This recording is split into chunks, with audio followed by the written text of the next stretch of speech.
Hello and welcome to this month's Grow Your Law Firm webinar. I think I'm incorporating your legal practice part 2. My name is Matt Sleater from FWO Chartered Accountants. We are regarded as the lawyers accountants specialising in working with 1 to 3 principal-sized legal firms. So this is part 2 of this webinar. Last month we spoke about the mechanics and some of the benefits of incorporating your legal practice. Today what I'm going to be trying to do for you is just to give you some of the practical outcomes that can be achieved. We're going to cover off a few different topics, but I'm going to try to do it in a way that that allows you to see the differences often between having your current structure and incorporating those outcomes that you can achieve. If you missed our last webinar, you'll be able to go to our website, fwoca.com.au, and you'll be able to view the recording of that webinar part 1 and many other webinars that we've done and other content from over the years. So let's get into it. So what we're going to cover off today, basically 3 things. We're going to have a little bit of a conversation about capital gains tax, and I'm just going to show you how capital gains tax works on the sale of your practice to an incorporated legal practice. I'll keep that pretty high level, but so you can get a bit of a feel for what the issues are that you've got to look at. We're going to talk about how an ILP can improve your ability to reduce your debt faster and in some instances better structure your debt to produce better after-tax outcomes for you. And thirdly, we're just going to look at what happens when if you've got your premises that are owned outside of a self-managed super fund, if you were to look at restructuring those premises at the same time as incorporating your legal practice, some of the opportunities that present themselves as a result of doing so. So let's dive straight into it. And then we'll go through the outcomes. So let's have a look at capital gains tax. So basically, capital gains tax generally applies to most restructures. So last month I went through the rules that relate to whether or not an incorporated legal practice can retain its profits for tax purposes, and whether or not it's business profits or whether or not it's personal exertion income. So the assumption here is that we're talking about practices that have got a value for goodwill. All the other assets that are owned within a legal practice generally are excluded from capital gains tax. Your office fixtures and fittings and equipment, WIP debtors, unbilled disbursements, cash and so on. But capital gains tax generally applies to the goodwill of the business, and particularly here because you're selling the business from one entity to another, and those 2 entities are related. So there's basically a thing called a market value substitution rule. That transaction must happen at its market value. So for most firms that are in that 1 to 3 principal size practice, and this is also for the case for firms that are larger than that, where you've got them set up as partnerships. Generally, the small business CGT concessions I find apply to most legal firms. So there's a caveat on that you need to make sure that you make that assessment individually. You can't just go and assume that it does apply. But I find that with most 1 to 3 principal size legal firms, there is an opportunity, or usually there is an opportunity, to apply these small business CGT concessions. For them to apply, one, you've got to have a capital gain. So the value of your goodwill has got to be more than what it was that you paid for it, whether that was 0 or a price that you paid when you acquired a practice, or your interest as a partner in a practice. You've either got to meet the small business rules, which means your revenue needs to be less than $2 million from the practice and its connected entities and what's called its affiliates, or the net assets of the taxpayer who is selling the goodwill, its connected entities and affiliates, need to be less than $6 million. And so that $6 million doesn't include your home and your superannuation. And you've got to have a thing called an active asset, which with goodwill, it's nearly always an active asset. So provided you meet those basic tests, usually the small business CGT concessions will apply. So by applying those concessions, the outcome is generally it can be a restructure of your goodwill from either yourself as a sole trader, or from a trust, or from a partnership of individuals and of trust, depending on how you're structured. Usually those transactions, that transaction of selling the goodwill into the ILP, can occur without any CGT. However, in saying that, you've got to make sure that you meet a requirement to contribute to super if you want to have it tax-free. And those requirements are, if you're older than 55 at the point in time where you make this choice to apply these concessions, or this particular retirement concession, there's no requirement for that amount of money to be put into super. If you're less than 55, then yes, you are required to put that money into super. But the timing of this is critical, and I won't bore you with all of the details. But basically, if you work on the assumption that if you're older than 55, you don't have to put money into super, and you can get it CGT free. If you're under 55, then there's an amount that you'll generally have to put into superannuation. There are a couple of other capital gains tax exemptions that can apply as well. First of all, or rollovers, there's a 15-year exemption. So if you've owned your goodwill in your practice, or your interest in a partnership for more than 15 years, then and you're over 55, and that transaction is happening as part of your retirement, which may be the case on a succession strategy, then you can usually just disregard the entire gains. You don't even have to worry about the superannuation component, even though there is an ability still to put money into super. Or there's a small business rollover, which basically means provided that either the vendor or the purchaser is a trust, which doesn't help if you're selling from an individual to an ILP directly. So you might have to be selling from a trust, or you're selling from an individual to a trust, which isn't an ILP. Then you can apply a small business rollover, which effectively just means you disregard the gain until it's ultimately sold. So just a few options there around capital gains tax. So let me just quickly go into now just a little calculator, just so you can see how these capital gains tax rules work. So let's say your practice has got a goodwill value of $850,000. So this is the market value. Generally, you need to get a valuation done to support that market value, because you're selling an asset across it's not at arm's length to a related party. So you get a valuation that supports that goodwill being $850,000. Now, let's say when you either bought an interest in the partnership, or you bought the practice, that goodwill figure costs you $120,000. So that means you've got a capital gain of $730,000 you'd have to deal with. Now, assuming that the small business CGT concessions apply and you've owned this asset for more than 12 months, half of that capital gain will be tax-free, and that's what's called the 50% CGT discount.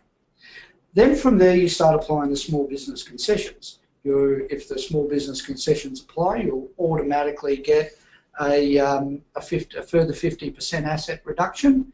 And then the remaining figure, amount of, in this instance, $182,500, one of the options you've got with that is to use a retirement exemption. And if you're over 55 when you make that choice, you don't have to put that amount into super. If you're under 55, then yes, you will be required to put that into super.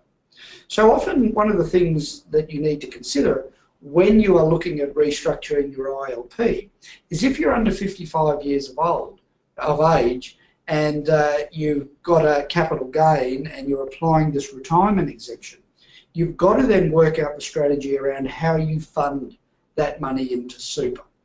So it's a critical thing. Whilst we're able to get this tax-free, there's a rollover exemption concession that you can apply as well. I'm not going to go into that today. But if you're applying your retirement exemption so that it locks in the tax-free nature of this gain, you need, and you're under 55, you must work out your strategy for getting that into super. So I'm going to touch base on that a little bit later on. So just park that thought and just remember that there's a contribution that's got to be required, and we'll come back to that. So if you can apply these small business concessions, usually you can get your capital gain, get your restructure tax-free.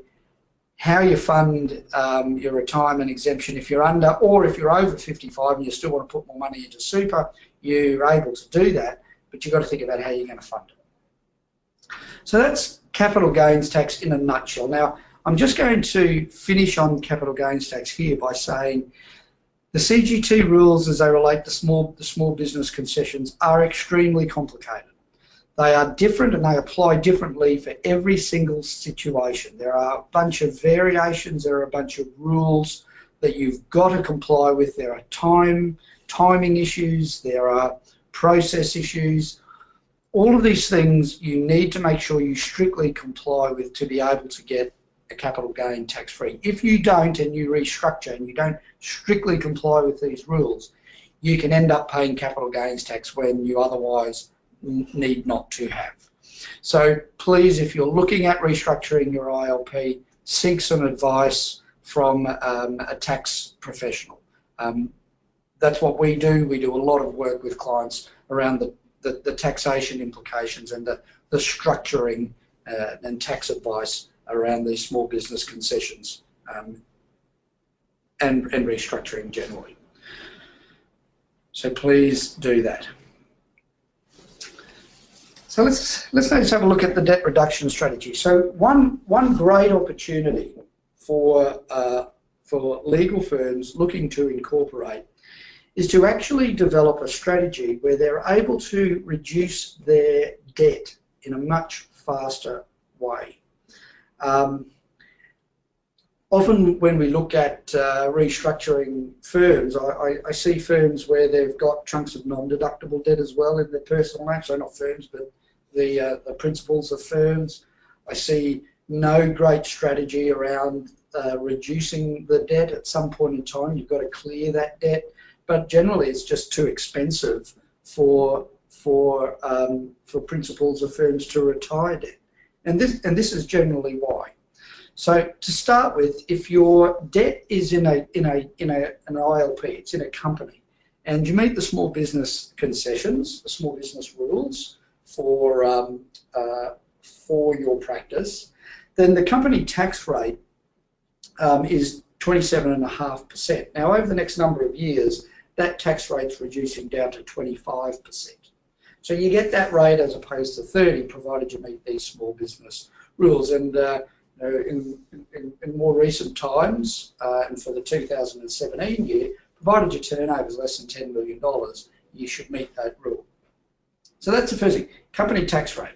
The highest marginal tax rate when you include Medicare levy now is at 47%. So if you're earning in your practice and over $180,000, and that's getting taxed to you, where usually the ability to split income is very low, and with the tax guidelines around distribution strategies for professional services firms, usually we see practices having at least a principal paying tax on some of their income at this rate of 47%.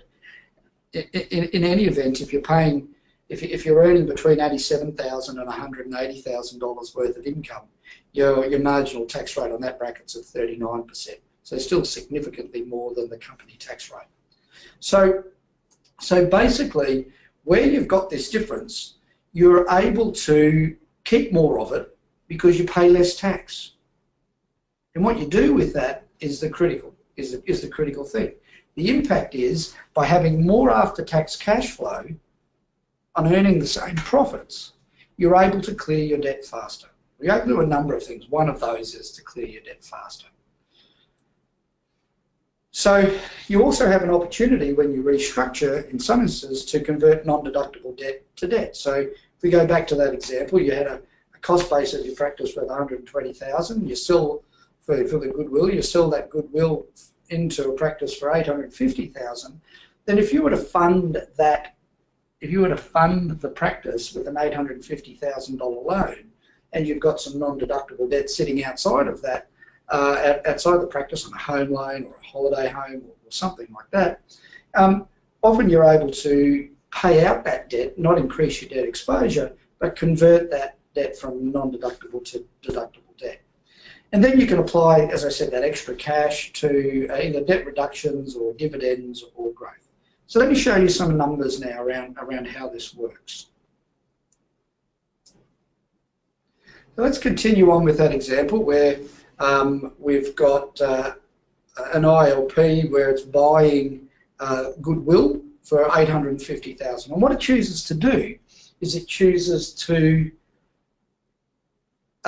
structure the whole of that goodwill purchase via debt. Now, I'm just going to use in this example, I'm just assuming that the debt's tax deductible. I'm not going to go and calculate any interests, any tax savings that you may occur, that may accrue to you as a result of converting non-deductible debt to deductible debt on the interest. All I'm talking about here is the after-tax amount of income that you've got to earn after paying tax on it to retire debt.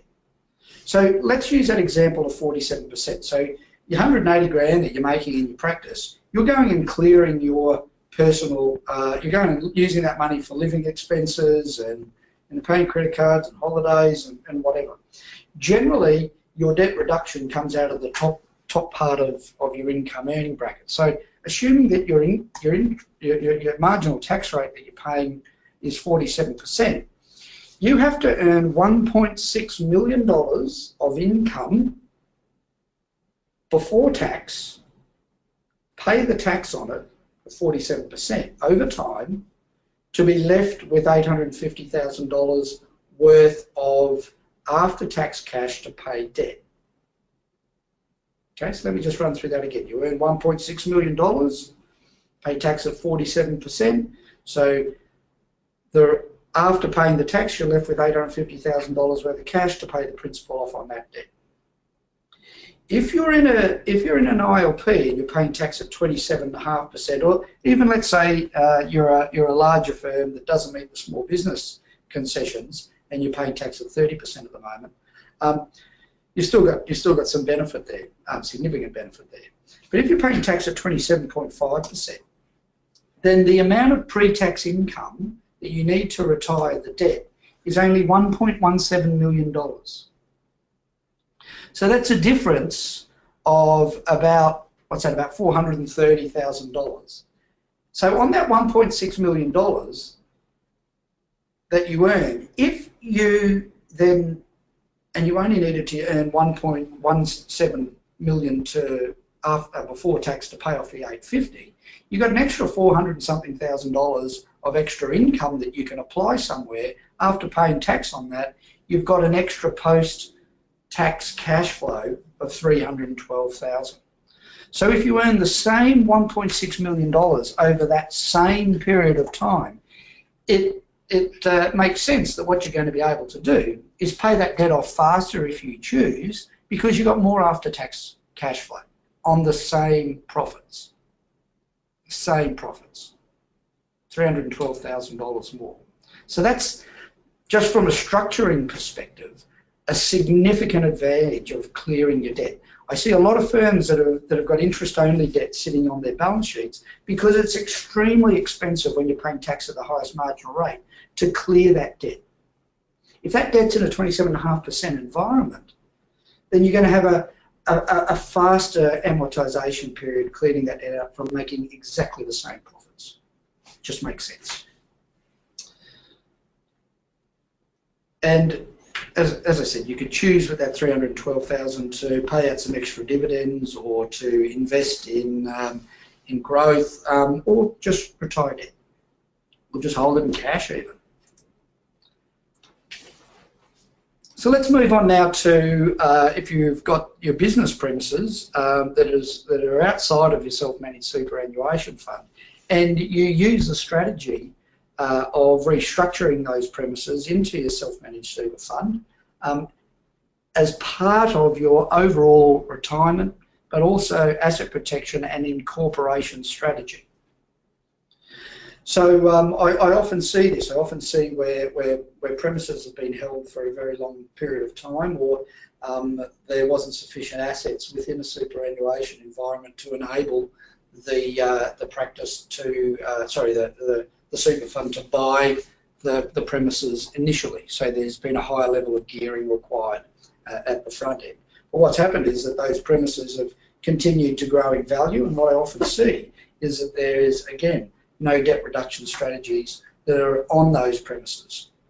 So often I find that depending on the premises themselves, there are specific rules that you've got to comply with here, but often we find that the small business CGT concessions also apply to premises when they're sold because of their connection with the practice that is being restructured into an ILP. Mind you, you don't have to do an ILP restructure for this strategy to work as well. But often we find that you get those same CGT outcomes of no tax having to be paid on the capital gain on the restructure of premises to an SMSF. So what this allows us to do is it allows us to effectively transfer the capital growth that's been achieved on the property into this superannuation environment in a tax-free way, provided that the small business CGT rules are met. So that's a significant benefit because often I see with legal firms that the principal's equity is really tied up in their properties that are owned, business premises that are owned outside of super. Great strategy, pay rent to yourself to clear debt and to build an asset. But then I see a significant amount, whether they believe it or not, of their equity sitting in their goodwill within their practices. So what this strategy allows you to do is to get that shifted into superannuation environment. So you use the profits that you make or the capital gains that you make to fund the CGT amount into super from an ILP. So I'll show you this in a moment with some numbers. But fundamentally, you had that $182,000. Let me show you again. You had this $182,500 that you've got to get into superannuation. If you've got a tax-free capital gain that you can put into super as a result of physically transferring a property in there, you don't necessarily have to find the cash to meet those CGT requirements. So you're able to actually restructure premises, and depending which state you're in, if you're in Queensland, you'll have stamp duty payable on it. In New South Wales, for example, depending on your structure, sometimes what you can do is you can restructure the ownership of business premises into a self-managed superannuation fund without any stamp duty being payable. So that's a really simple strategy for restructuring where you've got business premises and restructuring your ILP where you've got a capital gain. You're able to actually shift equity and not have to use cash to get that money into super. The other benefits of doing this is as always, asset protection. Your assets are better protected in superannuation as they are anywhere else, so long as you're doing it for the right reasons as part of your retirement strategy and not as part of purely just a strategy to keep your assets out of the hands of creditors. That's a whole other conversation. But asset protection, and this is again a critical part of your planning. If you've got that asset outside, you're going to be paying tax at your average marginal rates of tax. In superannuation, those rents are only taxed at 15% that you pay in there. So it means you're keeping, again, more of your after-tax rent that you're paying, so that can be applied to faster debt reduction. Also, from a retirement perspective, when you retire and you've got this asset in there, the earnings that you make on that income are then taxed at 0%, depending on your balances. But let's assume that you've got less than $1.6 million in your super fund. So it's a long-term wealth creation strategy that really allows you to build more wealth for retirement faster, simply because you can clear your debt faster, reinvest a larger amount of after-tax income, which the compounding effect over time is significant. So let's just run through a couple of, through the scenario here so I can show you how this would work conceptually. So first of all, let's say you've got a property that you purchased for $600,000. It's currently got a market value today of $1 million. You've owned that property for more than 12 months. The debt that you've got on that property is still $600,000. When you bought it, you were able to fund the stamp duty and set up costs out of some cash flow, but you used either your practice or your home or other assets to 100% gear that property. And you're questioning yourself, how am I going to get rid of this debt?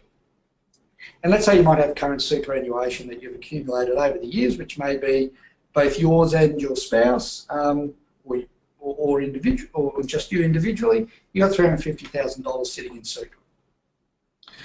So let's just have a look at what that all looks like from a numbers perspective. So, market value of $1 million in that property, and it originally cost us $600,000. Whoops, that's minus in there.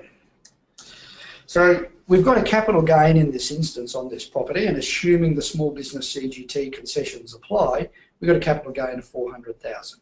Again, provided that that asset's owned either in a discretionary trust or in as an individual, 50% of that capital gain is automatically tax-free as a CGT discount because it's been owned for more than 12 months. We apply the CGT asset reduction, and we also apply this small business retirement exemption, which means and we're under 55, which means there's $100,000 we have to put into super. Or alternatively, we're over 55 and we're choosing that we want to put some more money into super. Just on that as an aside, the way the CGT rules work, you can actually apply the small business retirement exemption before you apply the asset reduction. So if you were choosing to do that, in this instance on the property alone, you could actually put $200 into super tax-free if you chose to, which also doesn't count towards your non-concessional caps. So our loan that we've got that's still sitting on this property is $600,000. So that means we've got $400,000 worth of equity. So let me just run through that again. $400,000 capital gain, property worth $1 million, cost of $600,000. If we provide the small business CGT concessions apply, nothing taxable on that capital gain, provided if we're under 55, put the money into super for at least $100,000 or over 55. Doesn't apply, but we don't have to put into super what we can. We've got equity of $400,000 in that property. So currently in super, I think I said $350,000 we've got sitting there. So the strategy is to use that $400,000 of equity that we've got into superannuation. So we want to use that equity to fund contributions. So if we just go over to the left side there and look at that, sorry, the right side there on the screen, you can see here we're talking about super contributions. As a minimum, those two retirement amounts for the ILP and the premises, those minimum amounts are $182,500 and $100,000. So as a minimum, we've got $282,000 we can put into super tax-free. The maximum CGT exemption per person is $500,000. So in this instance, I'm just going to use the example that somebody who's under 65 years of age there's 282,500 that they're going to be putting in as a CGT tax-free contribution, and then on top of that, there's also another 117,500 that they can make, you know, either as a concessional tax-deductible contribution to 25 grand, or $100,000 of non-concessional contributions that they can do 3 years in one hit, up to 300. So what we've got to do is we've got to get enough money in here to pay for the property. We've got to buy it for $1 million. Now I'm also going to just pretend that this property is in Queensland, so we've got some stamp duty. We've got to look at some setup costs, that type of thing. So let's say we needed to borrow $300,000.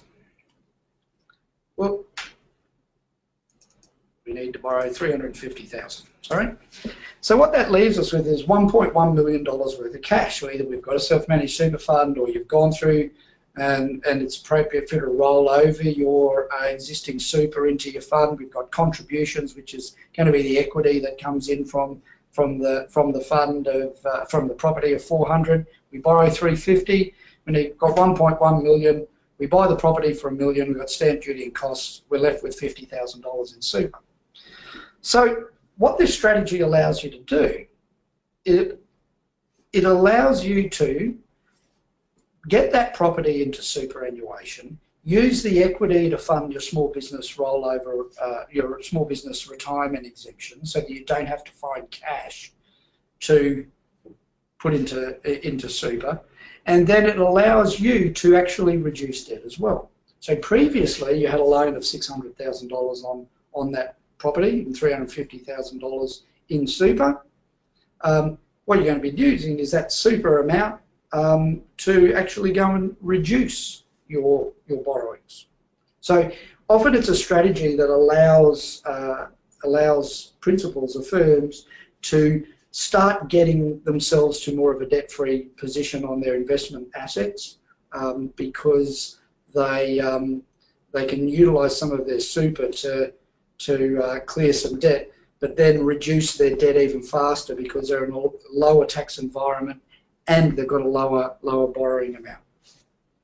So that's fundamentally how that, as a simple add-on, how that strategy works. If you're not using superannuation, if you don't have an ability to restructure an asset into super, because there's only limited assets that a self-managed super fund can acquire from members, business premises being one of them, but the small business concessions will only apply to business premises that meet certain requirements and are used by the practice itself. So let's look at some possible outcomes of this whole strategy. So what we've done is we've gone and restructured the practice from an individual or partnership of individuals with a service entity, which is quite useless in itself, into an incorporated legal practice. We've gone and done some debt restructuring, so borrowing money potentially to fund the purchase of that goodwill, and use that debt to retire some other debt, might be some practice debt or some personal debt that we've already got. We've then gone and utilised the small business CGT concessions on that restructure, as well as going and implementing a premises restructure into a self-managed superannuation fund for our business premises, and then applied the small business CGT concessions with that.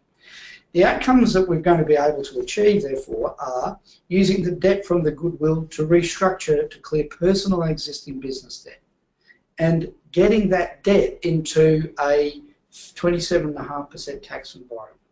We can use the equity in the business premises to ensure that the ILP restructure CGT free amount is used to fund super without cash. And often that is something that inhibits people going and restructuring, because they say, well, I've got this goodwill figure, I've got to find the cash to put into super. There are other ways of doing that by using some appropriate debt restructuring, but just as an example here. And then using that debt in a lower tax environment, so an ILP and an SMSF, lowering that debt it results in faster debt reduction from the same profit, just by getting the assets appropriately structured in the right entities. So let me just show you a very quick before and after picture of this strategy. So in this scenario, before we had the assets that were owned in the personal names or in a trust, what was in super, and the total. So you had a home, business premises, goodwill, practices net working capital assets, ignoring practice debt, business loan of 420, home loan of 300, and a business premises loan of 600. So in our personal names or in trusts, we've had assets of 2.77 million, that with debt on it of 1.32, so our net assets are 1.45, and then we've got superannuation. So our net asset position is $1.8 million before we do anything. Then we go and restructure the practice in the goodwill into an ILP. We go and restructure the premises into superannuation. So, and we use some of the cash in our super fund to retire debt. So by restructuring our assets in this case have reduced a bit, but so have our liabilities. And in this instance, where I've had to take into consideration stamp duty, the net asset position has reduced by $50,000. If there was no stamp duty payable on the restructure of those premises, then the net asset position stays exactly the same. We're just shifting, and also stamp duty, sorry, on the restructure of goodwill if that was in Queensland as well. But the net asset position stays the same. But the upside of all of this is that if you look at the debt that is now in the personal or trust, it's zero. So the home loan's gone, the business loan is cleared, the business premises loan is gone. We've got bank debt then in an ILP of $850,000. So at starting point, we've got net assets at zero, but now we're able to clear that debt in a faster after-tax environment. And our debt in the super fund is $350. So overall, our bank debt has reduced from 1.32 million to 1.2 million, but we now have an ability to clear that debt at a faster rate, or to even start clearing that debt, because we've got the assets and the debt structured correctly.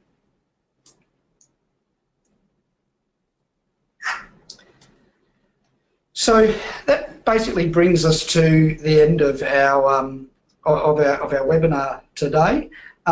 So as I said, if you missed the first part one of thinking about incorporating your legal practice, go to our website, fwica.com.au. And you can download that. Everybody will get a link. What we might actually do is, for everybody who participated today, we'll send you a link for this recording as well as the recording of our last webinar, so that you can go and access it if you want to. A couple of takeaways. What you've got to have a look at if you're considering an incorporated legal practice strategy is you've got to have a look at all of the opportunities that present themselves to you as part of the restructure. You need to look at this as part of an entire strategic and financial planning opportunity. So the key to wealth creation will always rest in the success of your practice. The higher your profitability, the higher your after-tax cash flows, the more you've got then to invest, the higher the value of your firm will be. So getting your structuring right is critical to start with, so that you pay the least amount of tax and then you're able to utilise a greater amount of after-tax cash. So focus on that first and foremost and look at that from a holistic perspective. Secondly, you need to seek advice. So something that we do for our legal firm clients, and often it's one of the first engagement strategies that we do with our legal firm clients, is to undertake a review and look at, if you're interested in incorporating, what the pros and cons are, if it's possible, what would be the benefits and opportunities that exist to you. So if that's something that you'd like to talk about, you can contact me at matt@fwo.net.au, and just drop me an email, and I'll schedule in a time for us to catch up and have a chat over the phone.